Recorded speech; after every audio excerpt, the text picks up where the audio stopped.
Eu agradeço ao pastor Juscelino por compartilhar a oportunidade de comunicar a palavra de Deus com essa igreja. Espero que Deus continue abençoando grandemente esse ministério e a sua família.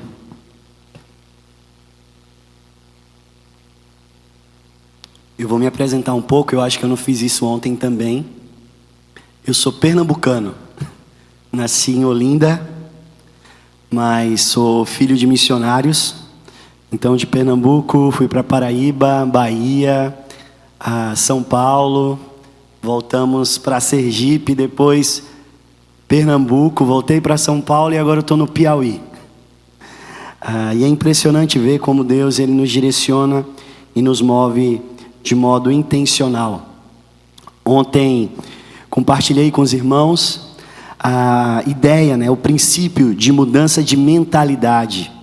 Entendermos como todas as coisas de fato são ordenadas e conduzidas por Deus para a sua glória. E quando nós percebemos isso no ambiente da igreja, mas também no ambiente do trabalho, no ambiente do estudo, todas as coisas começam a fazer sentido. Mesmo as dificuldades que nós enfrentamos, embora a gente não entenda ali de início o que está acontecendo, elas são instrumentos de Deus para nos direcionar. Rony, conseguiu colocar a foto? Não? Pois à noite eu apresento minha esposa e minha filha aqui. Falando sobre isso, contar um pouco também dessa minha trajetória, de como foi que eu fui parar ali no Piauí. Meus pais eram missionários na Paraíba, numa cidade chamada Taperoá. Talvez você já tenha ouvido falar, embora eu não lembre, quando você assistiu o Alto da Compadecida.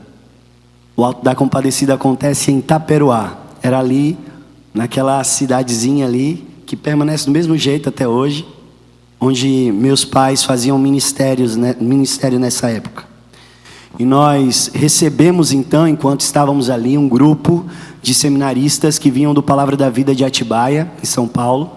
E eles foram passar um tempo ali, que eles chamavam de semana de ministério. Então eles foram passar essa semana lá com a gente, vários seminaristas do Palavra da Vida. E especificamente nessa semana, eu tinha uma asma muito forte. Especificamente nessa semana eu comecei a ter uma crise.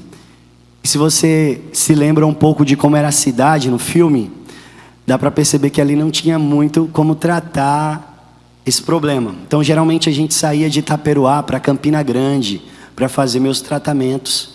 Só que a gente estava recebendo um grupo grande de estagiários ali e a gente não fez esse deslocamento. Eu passei toda aquela semana com crise asmática para completar. O meu aparelho de nebulizador, que era a única coisa que a gente tinha ali, quebrou também. Terminou aquela semana, então meu pai foi para Campina Grande, que também é uma cidade ali na Paraíba. Compramos o medicamento, compramos um novo inalador e voltamos para casa. Algumas semanas depois, um casal do Guarujá, São Paulo, litoral de São Paulo, liga lá para casa e diz: pastor, teve um missionário, um seminarista da nossa igreja que teve aí, e ele compartilhou da dificuldade que vocês estavam sem um aparelho de nebulização, e a gente queria ajudar vocês. Meu pai agradeceu, mas contou que ele já havia comprado, e agradeceu pelas orações e pediu oração pelos irmãos. Esse casal, que era a Lucília e o Hélio, eles então decidiram continuar mantendo contato conosco, em especial eu e minha irmã. E eles escreviam cartas para nós lá no campo missionário. Imagina, você criança recebendo carta, diversão. E a gente respondeu essas cartas e manteve uma comunicação e uma amizade durante muito tempo. Nós fomos visitá-los em São Paulo, eles vieram nos visitar lá em casa. E assim se deu a jornada. Nesse processo, esse seminarista que tinha nos visitado lá, que contou dos desafios na sua igreja, ele se formou também. E ele decidiu vir fazer ministério no Nordeste. E ele foi fazer ministério numa cidade chamada Carpina, perto de Pernambuco. Nessa época, eu e minha família estávamos em Pernambuco, na cidade de Santa Cruz do Capibaribe. Já estava na adolescência, E infelizmente, confuso e perdido, distante de Deus. E esse seminarista que me conheceu lá com 10 anos de idade, com crise de asma, ele me chamou agora missionário, me chamou para passar uma semana com ele lá no seminário Palavra da Vida que tem em Recife.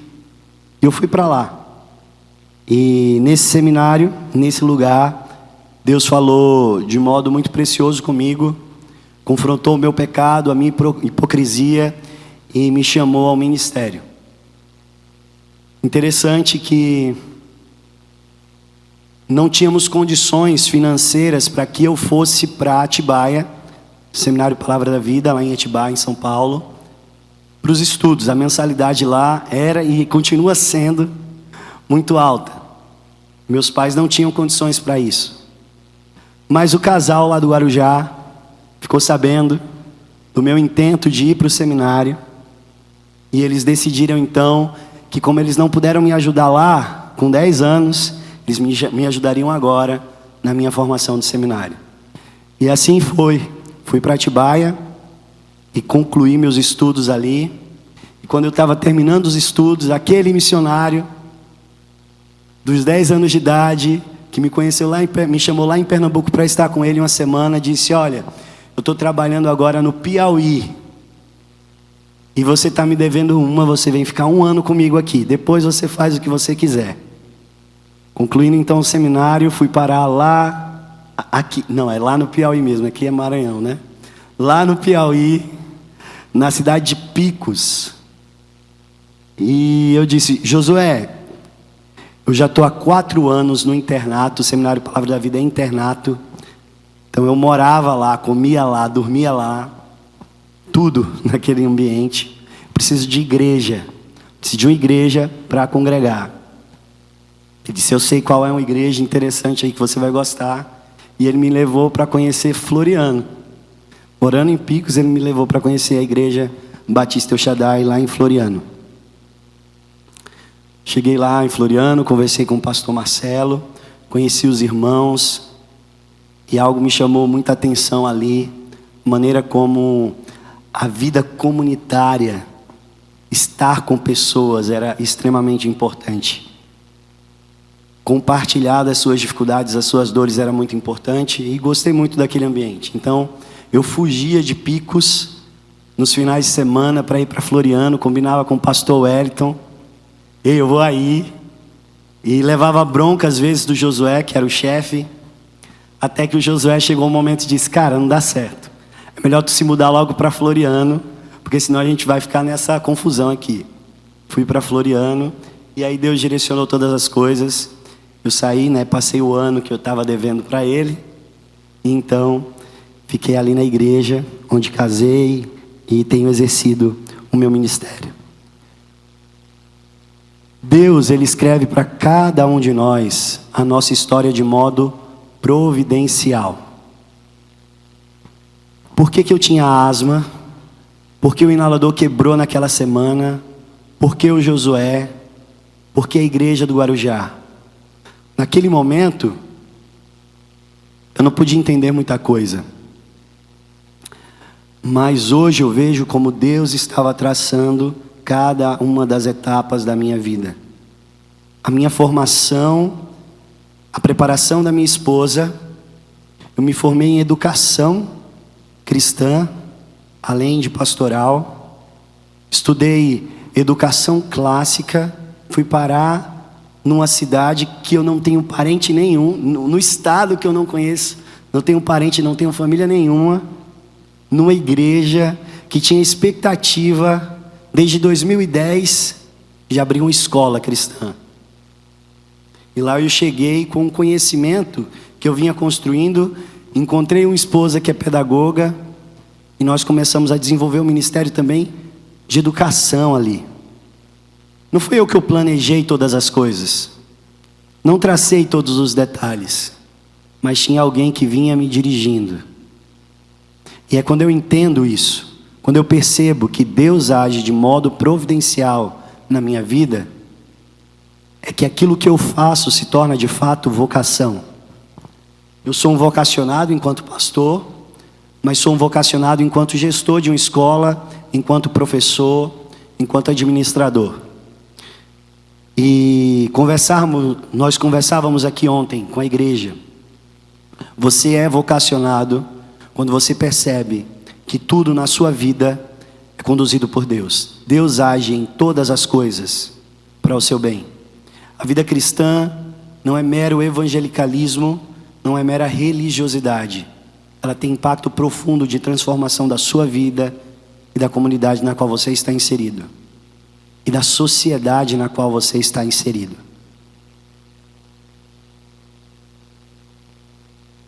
Esse é o nosso primeiro princípio. Mudar o nosso pensamento acerca da realidade à luz das Escrituras. Hoje eu queria falar de um segundo princípio que faz parte desse processo.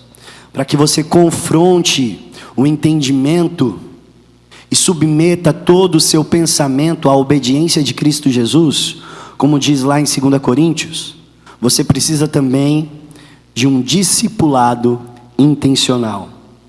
Vida de discipulado. E a questão aqui é: você está comprometido com a igreja de Cristo ou com uma religiosidade? Onde está de fato o seu coração? Abra sua Bíblia, por favor, em Colossenses capítulo 1.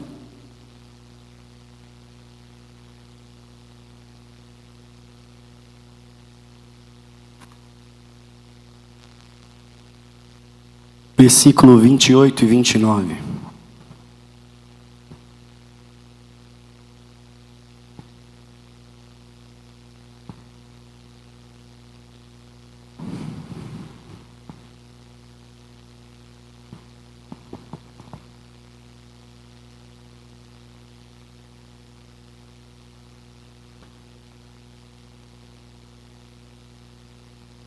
Diz assim: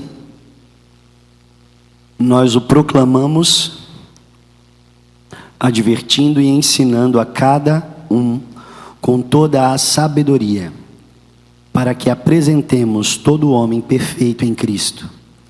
Para isso eu me esforço, lutando conforme a sua força que atua poderosamente em mim. Nós o proclamamos, advertindo e ensinando a cada homem com toda a sabedoria, para que apresentemos todo o homem perfeito em Cristo. Para isso eu me esforço lutando conforme a sua força que atua poderosamente em mim. Viver para a glória de Deus é submeter-se ao discipulado e fazer discípulos de Cristo Jesus. Nessa jornada também, poderia contar para vocês da importância de inúmeras pessoas no meu caminho que intencionalmente me chamaram para perto para me ensinar. A começar do meu pai, dentro do meu lar, obviamente, alguém que me instruiu nos caminhos do Senhor, e mesmo que na adolescência a rebeldia tomou conta do meu coração, foram os princípios ensinados pelo meu pai, ensinados pela minha mãe, a dedicação deles no meu ensino, sempre presente, que me seguraram de abandonar a igreja. Vontade não faltava, mas pela misericórdia e graça de Deus que agiu com os meus pais, o temor estava dentro do meu coração. Isso me impediu de abandonar os caminhos do Senhor. Mas esse missionário também, o Josué, não é lá essas coisas todas, né, Wellington? Mas ele também intencionalmente me chamou para perto. Ele viu a situação na qual eu estava, confuso, e ele disse: eu preciso trazer esse garoto para morar comigo aqui, ficar uma semana comigo aqui. Ele precisa ver a dinâmica do meu ministério, ele precisa presenciar eu ensinando os meus filhos, como eu sou marido e como eu reflito a Cristo Jesus. Isso me impactou naquele momento. me impactou de tal forma que mudou a minha percepção de fato do propósito da minha vida.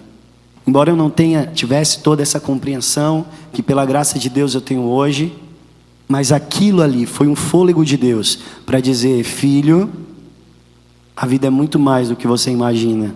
Eu tenho muito mais a te oferecer através da palavra de Deus. Ali no seminário também, imagine você, no seminário internato, aula de manhã e à tarde, à noite, salas de estudo. Mas ali também eu precisava de discipulado. Um pastor chamado Vitor Michel, então, foi ali para aquele seminário como um professor de eclesiologia. E ele me convidou junto com outros amigos e disse: olha, vamos fazer um grupo de discipulado lá em casa. Achei estranho isso, né? Imaginei que ele ia pegar uma revistinha, fazer alguns estudos com a gente. E aquele homem me impactou de modo muito especial. Quando ele sentado ali conosco, alunos do seminário, do primeiro ano, e ele compartilhou conosco das dificuldades e das lutas que ele estava vivendo na casa dele. Aquilo foi um escândalo para mim. Um pastor que compartilha de pecado com a ovelha. Escandaloso para mim. Eu nunca tinha visto aquilo. Mas aquilo me ensinou algo sobre vida cristã. Que pessoas não são perfeitas e que as nossas fraquezas evidenciam a graça de Deus. Durante aquele tempo ali em que nós tivemos esse discipulado, ele ficou apenas 2 anos lá como professor. Depois ele saiu para pastorear uma igreja ali em Atibaia também, a IECA. Mas foi muito impactante quando ele sai, ele diz: olha, agora vocês vão e façam o mesmo com outras pessoas aqui dentro. E assim, pela misericórdia de Deus, eu fiz com vários outros primeiranistas ali no seminário, com quem eu guardo ainda e mantenho contato até hoje. Casei alguns deles, estão tendo filhos agora também. E é muito prazeroso ver como Deus me usou na vida deles e os usa na minha vida. E hoje, pela graça e misericórdia de Deus, estou lá também em Floriano, discipulando e sendo discipulado por um grupo de pessoas com quem eu posso compartilhar as minhas lutas, receber umas pancadas de vez em quando, mas me tornar cada vez mais semelhante a Cristo Jesus. Discipulado é algo precioso para nós, irmãos. E se você não vive uma vida de discipulado, e vida de discipulado não é você ser o mestre e o outro o aluno, mas são pessoas em volta de Cristo Jesus e da palavra, abrindo seus corações e permitindo que Deus os oriente. Isso é viver para a glória de Deus. Ali na igreja ainda se formou um grupo de pastores. E não só da nossa igreja, né? Nós trabalhamos em colegiado lá. Nós somos 3 pastores na igreja. Mas outros pastores também de outras igrejas se juntaram a nós para fazer um grupo de compartilhamento. E alguns pastores nesse grupo falaram: isso aqui é muito importante, porque é muito complicado para mim compartilhar das minhas dificuldades com os irmãos. A gente não sabe em quem confiar. Eu não me sinto à vontade, porque parece que quando eu falo de pecados, eu perco a minha autoridade do púlpito. E eles compartilharam de algum tipo de dificuldade que eles vivenciavam no ministério que eles viviam. E eu, naquele momento ali, naquele meio, eu pensava sobre o privilégio de ter aprendido sobre discipulado de verdade. Ronilson e Júnior, que estão ali, o Nilson ali na multimídia, o Júnior ali, eles fazem parte do nosso grupo de discipulado. E eu tenho um privilégio na minha comunidade, tanto com os pastores com quem eu trabalho, como com os irmãos da minha igreja.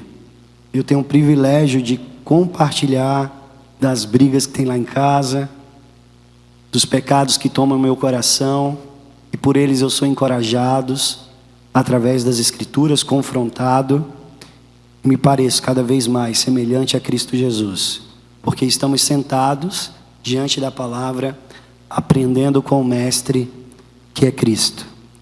Isso é viver para a glória de Deus.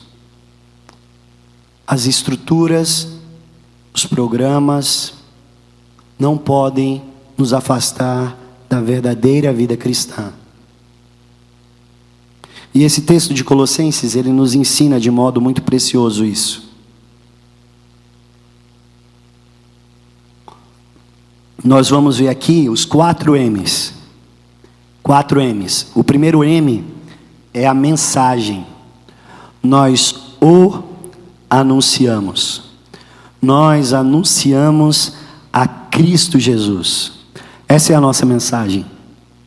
Uma vida para a glória de Deus que se submete ao discipulado e faz discípulos de Cristo Jesus é uma vida que comunica e que gira em torno da pessoa de Cristo Jesus e da sua palavra revelada. Lá em Timóteo 1,16 vai dizer que as Escrituras ela é suficiente para nos ensinar, para nos advertir, para nos instruir em justiça. Nós não precisamos de outra coisa. Nós temos a palavra de Deus que nos direciona em todos os momentos. Cristo Jesus, a sua obra é a nossa mensagem. E a obra de Cristo, ela implica em mostrar as nossas falhas, porque percebendo as nossas falhas, nós podemos ver a grandeza do nosso Deus e nos render diante dele em humildade, em humilhação. Quando Cristo Jesus ele se aproxima de Pedro, ele está no mar ali, e ele chama Pedro para entrar no seu barco e pregar para uma grande multidão que está diante dele. Terminando essa pregação, Cristo Jesus afasta um pouco o barco para uma área mais funda, então ele faz a grande pesca maravilhosa. Mas essa história que está lá em Lucas capítulo 5, não se resume na grande pesca. Essa história que está em Lucas capítulo 5, vai mostrar a reação de Pedro e das pessoas que estavam com ele. Porque no momento que Pedro viu a grandeza de Cristo Jesus, Pedro disse: afasta-se de mim, porque eu sou um pecador indigno.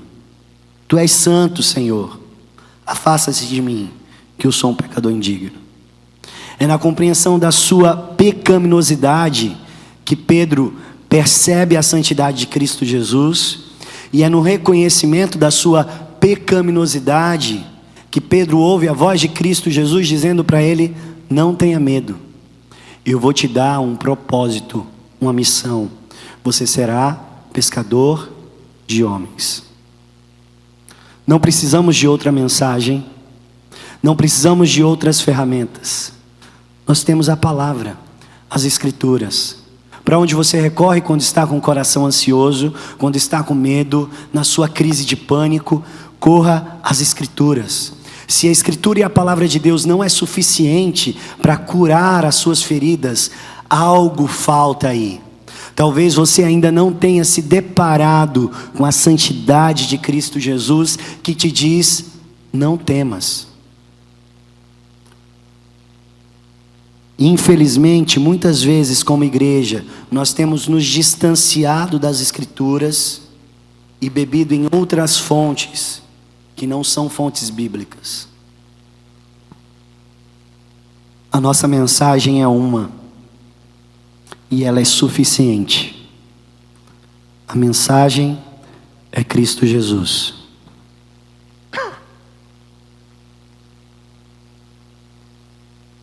Nosso segundo M, o método.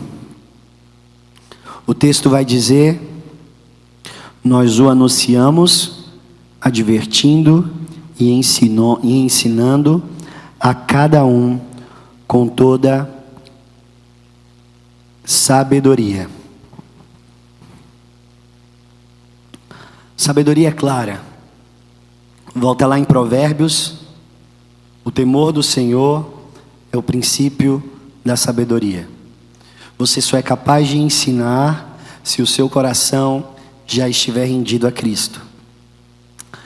Agora Paulo ele vai além quando ele diz e fala aqui sobre advertir e ensinar. Ele remete aqui ao princípio de ensino dos judeus. Ele está pintando um quadro para aquelas pessoas que estão ouvindo ele. Olha, vocês já sabem o caminho pelo qual vocês devem instruir uns aos outros. Instruir a cada um que está dentro da sua comunidade. Você precisa adverti-los e ensinar. E aí você pode pensar, mas qual é a diferença de advertir e ensinar? Eu queria que você abrisse lá em Deuteronômio capítulo 6, versículo 7, porque ele vai nos ajudar a entender a esse princípio de ensino dos judeus do Antigo Testamento.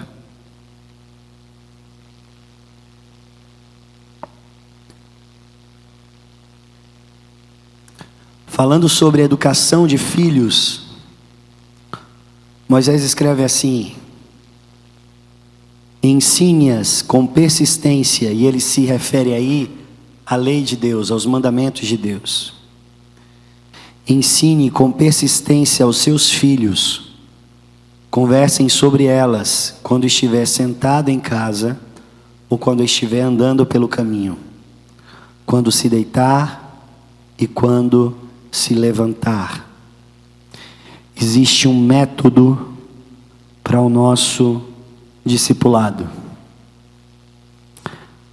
Sentado de modo formal, como um encontro como esse, onde alguém está ministrando a palavra de modo organizado, sequencial, mas não simplesmente dentro dessa dinâmica de ensino formal, mas o ensino bíblico, ele precisa ser vivido no dia a dia, enquanto você anda pelo caminho. Ele precisa ser vivido quando você acorda e quando você vai deitar. É assim que Deus idealiza uma igreja viva, viva no discipulado. O que é que Cristo faz quando ele vai escolher os 12 homens? Ele não sobe no monte e fica falando aqueles 12 homens palavras e discursos. Há momentos nos quais Cristo faz isso. Ele ministra de modo sistemático, intencional, ensinos precisos, símbolos, memoriais. Há momentos formais de ensino. Mas Cristo Jesus decidiu trazer aqueles homens para viver com Ele, andar com Ele, caminhar com Ele, para que eles pudessem ver a sua santidade, conhecer quem Ele era, perceber que Ele passava pelas mesmas dificuldades. Cristo Jesus passou por privação financeira, por momentos de escassez. Ele passou por pressão da multidão, perigo de morte, por humilhação, por armadilhas. E aqueles homens puderam ver Cristo Jesus saindo de cada uma dessas situações de modo que glorificava a Deus. A vida de igreja se vive aqui, e esse momento é extremamente importante, porque é o momento onde o pastor Juscelino vai compartilhar com vocês sobre a visão dessa igreja. Vai compartilhar com vocês aquilo que arde no coração dele, que foi dado por Deus para ele, para conduzir essa igreja. E vocês precisam estar aqui de ouvidos abertos para escutar para onde ele está indo, porque como pastor ele conduz vocês. Deus deu essa autoridade para ele. Não sei o quanto vocês percebem isso ou entendem isso, mas essa autoridade, essa responsabilidade espiritual vai recair sobre ele. Ouçam o pastor de vocês. Esse momento aqui é extremamente importante. Mas para além daqui, aquilo que é ensinado e é ministrado nesse púlpito precisa ser vivido lá fora. E para que aquilo que é ensinado aqui seja vivido lá fora, você precisa trazer pessoas para o seu convívio, para avaliar a sua vida, para te confrontar, para que você possa ensinar, para que você tenha a responsabilidade de viver aquilo que é ensinado. É mais confortável nós nos escondermos. Vimos aqui só de domingo, participarmos das programações, mas deixar os irmãos bem longe do meu dia a dia é mais fácil, porque eu não tenho como ser avaliado à luz das Escrituras, à luz daquilo que está sendo ensinado. Mas o método, aquilo que Deus sonhou e planejou para nós, aquilo que Ele apresenta para nós como modelo nas Escrituras, é que nós estejamos advertindo em todo instante, vida na vida, os nossos irmãos, para além dos momentos formais de ensino que são ministrados no púlpito. Insistir e ensinar com persistência, andando pelo caminho, enquanto você vive e compartilha a vida com outras pessoas. Não dá para ver a foto ali, mas aquele grupinho ali é um grupinho de adolescentes que eu e minha esposa fazia discipulado. O Elton Júnior está ali, ele está agradecendo porque não dá para ver a foto. E é muito precioso saber entender que vida de discipulado, ela não se encerra. Eu não consigo mais me encontrar com Elton Júnior toda semana, mas eu posso aprender com ele sempre que a gente se encontra, e eu percebo o que Cristo Jesus está fazendo com ele. Assim como tantas pessoas passaram pela minha vida, e quando a gente compartilha de vida e experiência juntos, não importa quanto tempo a gente esteja distante, a vida de discipulado continua e persiste. Porque discipulado, vida em Cristo Jesus, não se baseia no mero ensino formal, mas numa convivência intencional, uma busca sincera de ajuda, uma busca sincera de orientação. E a gente tem uma meta. Temos uma mensagem, um método, mas temos uma meta: apresentarmos todo homem perfeito em Cristo Jesus. Minha responsabilidade e sua responsabilidade. Olha para a pessoa que está do seu lado aí, atrás de você. É sua responsabilidade apresentar esse cidadão e essa cidadã perfeita diante de Cristo Jesus. Agora deu ruim. Pessoas não são fáceis. Como é que você vai entregar alguém perfeita diante de Cristo Jesus? E é daí que vem muitas das frustrações. Porque as pessoas nem sempre cumprem com as suas expectativas. Não é sempre que você ensina que alguém aprende. Não é assim que funciona. É assim, Diógenes? Não é assim. Às vezes você insiste por anos, e chega lá na frente e a pessoa faz diferente daquilo que você ensinou. Isso vai acontecer. Pessoas vão frustrar as suas expectativas. Pessoas sempre vão te decepcionar. Sabe qual é o bom disso? É que você já sabe disso. Não tem segredo. Pecadores, eles pecam. Mesmo pecadores redimidos, eles pecam. Você precisa saber que pessoas vão falhar. Mas independente do como elas vão responder para você, ou do quanto aquilo vai valer a pena, ou do quanto aquilo vai voltar contra você, é sua responsabilidade apresentar essas pessoas perfeitas diante de Cristo Jesus. Romanos 12:10. Dediquem-se uns aos outros com amor fraternal. Prefira dar honra aos outros mais do que a vocês. Você pode ser humilhado no processo de discipulado, não importa. Honre pessoas, dedicando-se a elas. Romanos 15:7. Portanto, aceitem-se uns aos outros da mesma forma que Cristo aceitou, a fim de que vocês glorifiquem a Deus. Sabe como é que Cristo aceitou você?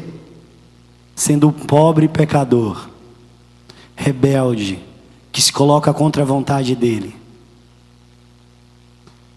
Cristo Jesus te aceitou quando você ainda era traidor da lei.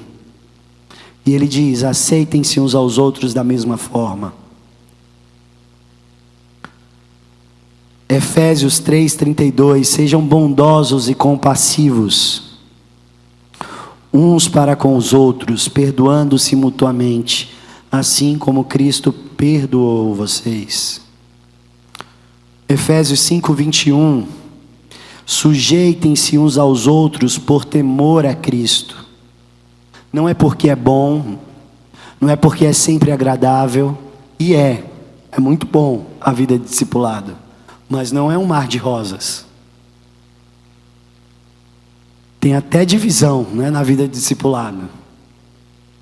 Quantos conflitos lá no nosso grupo? Vários. Mas a gente se submete uns aos outros por temor a Cristo. Exortem-se, dediquem uns aos outros, como de fato vocês estão fazendo. 1 Tessalonicenses 5:11. E o último está lá em Tiago 5:16. E esse eu quero que você abra e, se possível, marque na sua Bíblia.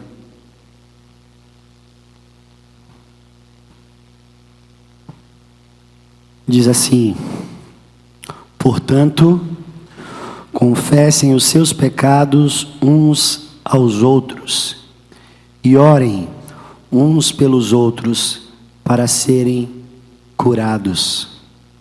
A oração de um justo é poderosa e eficaz. A vida de discipulado envolve desafios. Olha o quanto Cristo Jesus sofreu com os 12. Agora, olha o quanto Cristo Jesus sofre com você. Quanto da palavra é lhe ensinado aqui nesse púlpito? Quanto das escrituras é lido para você? E quanto disso você de fato obedece e segue à risca?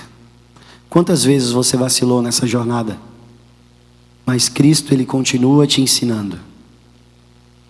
É sobre essa dinâmica que Ele estabelece também a vida de discipulado. Façam como Cristo faz, aceitando-se uns aos outros, suportando uns aos outros, exortando, aconselhando, amando, honrando, se submetendo. Mas muito mais do que isso, desfrutem de uma vida de confissão, de prestação de contas. Confessem uns aos outros os seus pecados e orem uns pelos outros para que vocês sejam curados. Sabe essa luta que você está enfrentando sozinho? Deus não planejou que você vivesse ela sozinha. Deus, Ele quer que você escancare isso para outras pessoas, porque só assim você vai ser curado. Você se dedica para apresentar pessoas perfeitas diante de Cristo Jesus, porque ao se esforçar nisso, você também encontra cura para os seus pecados e para as suas feridas. Essa é a nossa meta. Sermos semelhantes a Cristo Jesus enquanto apresentamos pessoas perfeitas diante dEle.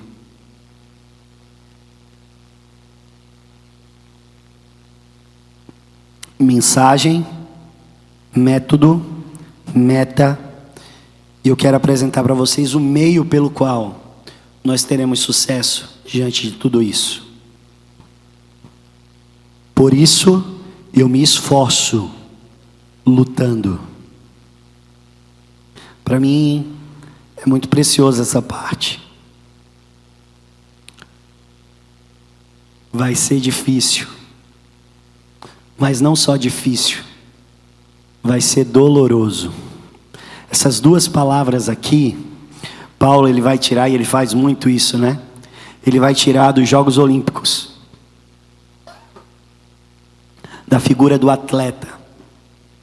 Um atleta que treina, ele se esforça, tem uma preparação prévia, mas que também luta com toda a sua força. E essa palavra lutar aqui, ela traz um sentido ainda muito especial para nós. A palavra, eu não sei se vocês vão conseguir entender, né, com a minha voz assim, mas a palavra que está aqui no original é agonizomai. Não sei se parece com alguma palavra do nosso português. Agonizomai. Agonizar.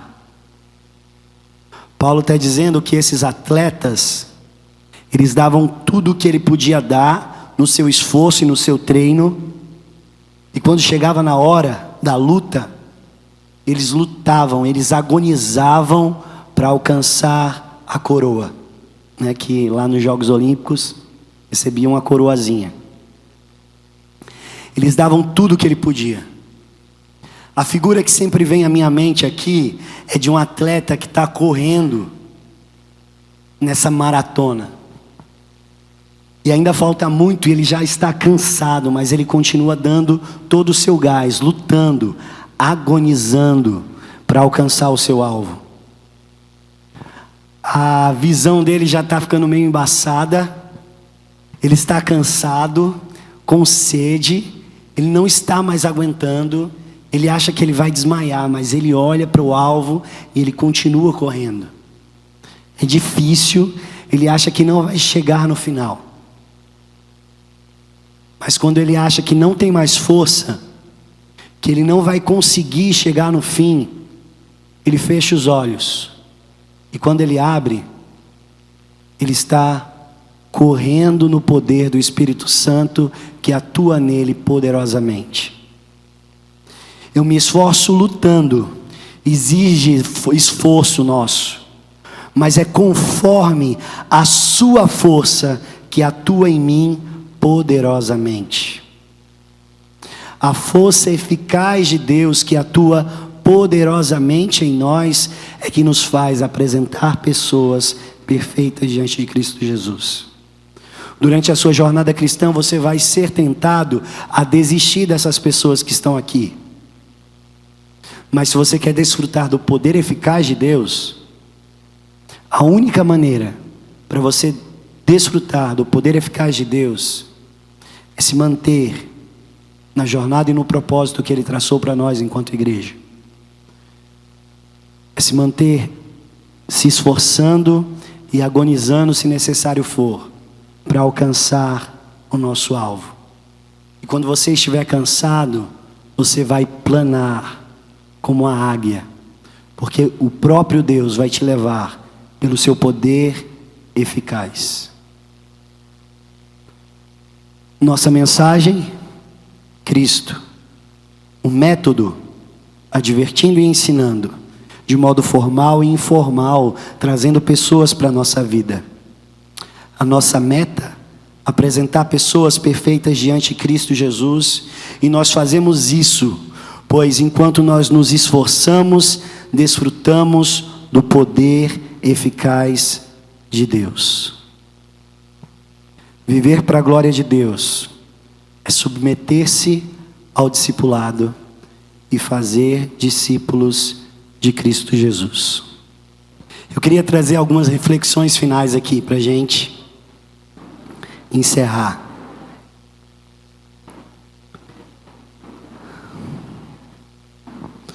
Para pensar e viver, priorizem pessoas ao invés de programas.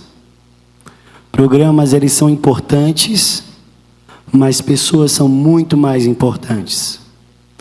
Então planejem como igreja passar tempo com os irmãos. Isso é extremamente importante. Pensem em programas que promovam comunhão e edificação. E a ideia aqui é que em todo o nosso encontro, a palavra é ensinada, precisa ser ensinada. Mas para além disso, é necessário que tenha vida, comunhão, dinâmica, conversa. Seja no culto à noite. Lá a gente tem esse costume, né, esse hábito. Terminou o culto, a gente vai para o pós-culto. É um momento de comunhão, onde a gente vai brincar, conversar, mas pensar e refletir também naquilo que foi ensinado. Comunhão, conversa, diálogo, vida na vida. Então pensem nisso nos programas de vocês. Para além dos estudos bíblicos, e é muito importante o ensino informal, mas como aquilo vai se dar na dinâmica prática da igreja, na dinâmica da sua vida. E como igreja, nós precisamos promover esses momentos. Sabe, aquele futebol, aqueles jogos, a dinâmica que vocês falaram, eu vi aqui no vídeo que teve aqui, no mês dos jovens, da juventude, é lá. É lá onde você vai ver a ira sendo colocada para fora, a competitividade florescendo. É lá onde a palavra vai fazer sentido. Aí você vai ter que chamar e dizer: segura aí, meu irmão. Lembra lá do que a gente conversou. Lembra do que foi ensinado. É nesse momento quando você vê um irmão ajudando o outro e você reforça aquela atitude e promove aquela atitude. Porque o ensino, ele é extremamente importante, ele é basilar. Sem ele não existe igreja. Mas o ensino, ele foi nos dado para ser vivido. E para viver o ensino, só vida na vida. Não em programas, mas em comunhão, em participação, trazendo pessoas para dentro da sua vida. Priorize pessoas ao invés de programa. Pense em programas que promovam comunhão e edificação. Trabalhem sempre com essa dinâmica. Abram a sua casa para receber irmãos e o seu coração para prestar contas. A sua casa é o lugar mais vulnerável para você. É lá onde você realmente é. É lá onde a igreja precisa estar. A igreja precisa estar na sua casa, que trabalha com grupos pequenos, né? Trabalha, né? Receba o seu grupo pequeno. Convide o seu grupo pequeno para lá. Para o momento da programação, mas fora da programação também. Chama o irmão para almoçar, tomar um café, conversar. E aproveita essa oportunidade, não simplesmente para abrir a porta da casa, mas para abrir o seu coração e compartilhar das suas dificuldades. Não é fácil. Não vou mentir para vocês. É difícil se expor, se colocar em uma situação vulnerável. Mas pratique isso. Isso vai se tornar um hábito na vida de vocês. Priorizem pessoas ao invés de programa. Pense em programas que promovam comunhão e edificação. Abra sua casa para receber irmãos e o seu coração para prestar contas. Isso é extremamente importante. Lá como igreja nós vivemos isso durante todos os dias da semana. Tentamos viver isso durante todos os dias da semana. Aquilo que é ensinado no púlpito é discutido nos grupos pequenos. Porque não adianta mais o ensino. A gente precisa viver aquilo que foi ensinado. Aquilo que a gente vive nos nossos pequenos grupos, a gente compartilha nos nossos grupos de discipulado. As dificuldades das pessoas que nós estamos discipulando, as dificuldades que nós enfrentamos no nosso casamento, nos nossos relacionamentos, nas nossas amizades, como a gente está lidando com o irmão que pecou em determinada área, e a gente pode compartilhar como caminhar juntos, como ser orientados, e saímos de lá com desafios específicos, como da vez que contei e compartilhei de uma amargura no meu coração que já havia durante um ano, diante de um programa específico da igreja. E esses jovens aí disseram: pois essa semana vai e resolve com essas pessoas. E o quanto isso foi libertador e edificador para o meu ministério. Porque conversando e resolvendo, eu pude desfrutar da graça de Deus. Todos os problemas foram resolvidos? Não, tem vários desafios ainda. Mas agora com o coração livre, porque quando a gente confessa e é confrontado, a gente encontra a cura. É lá em casa, cuidando da minha esposa, enquanto a Catarina chora, que a gente recebe pessoas para almoçar, tomar café e compartilhar da palavra. Essa dinâmica de discipulado, de vida na vida, é o que Deus espera de nós. Que possamos nos esforçar e nos empenhar nisso, agonizar se necessário, sabendo que quando nós estamos fracos, o poder de Deus atua em nós de modo poderoso e impressionante. É o que eu desejo para a amada igreja aqui também. Pai, eu quero te agradecer por mais essa manhã, te louvar, Senhor, por esse texto que nos confronta e ao mesmo tempo nos conforta. E pedir, ó Deus, que cada irmão aqui possa desfrutar desse poder eficaz atuando na vida deles. O poder da vida em discipulado, o poder de um discipulado intencional. Que eles possam ver pessoas crescendo no caminho do Senhor e se permitam crescer também à medida que compartilham das suas fraquezas. Em nome do teu Filho Jesus Cristo. Amém.